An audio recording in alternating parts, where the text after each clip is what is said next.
For exercise 8, please look at the sample book and type all the data that you see here first.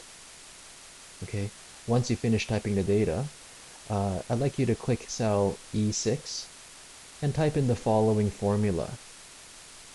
E6, you should type in equals D6 times B12. Press enter, and the computer should calculate the value of D6 times B12. The value should be 3,635 and 49 cents. Now, remember the fill handle we learned about in a previous exercise? If I click cell E6, the fill handle is right here. I put my cursor right on the fill handle and you should see it's become a black cross. Okay, if I click with the left mouse button and hold down the left mouse and I drag, watch, let go, and you'll notice that in all those cells the value is $0. How come? That doesn't seem to make sense. But let's click E7 and see what's inside E7. You'll notice that the fill handle put in this formula equals D7, which is this value here, times B13.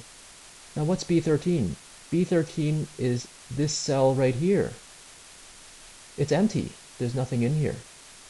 So that's why having D7 times this empty cell, this times 0 equals 0. Okay, if you look at the other cell, cell E8 uses B14, cell E9 uses cell B15, and E10 uses cell B16. All these cells are empty. There's nothing there, so that's why the values are all 0. So by using the fill handle, the computer incorrectly gave us values for the bonus. So what do we have to do? Well, I'll delete these incorrect cells and I'll go back to E6. This time round, I'm going to type a different formula. So I'll delete that formula first. And in E6, I will type equals equals D6 times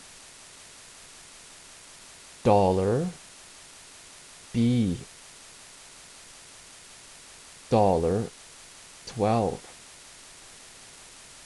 This formula equals D6 times $B $12. I'll press enter, and that's still the same value we had earlier when we used a formula without the dollar signs.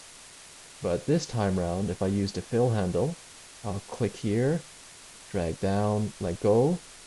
This time round, all the values are correct. How come? By putting the dollar sign in the first cell in E6, the dollar sign basically tells the computer to only use B12 for all future cells. So when we use the fill handle, the computer knows to only use B12. Basically, these dollar signs lock in the cell B12, and we call that an absolute reference.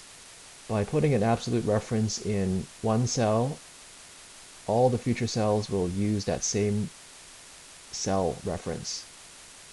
We're finished exercise 8, so I'd like you to save it on your 3.5 floppy disk, or in my case, the removable disk, and save this as SS8, and we're finished.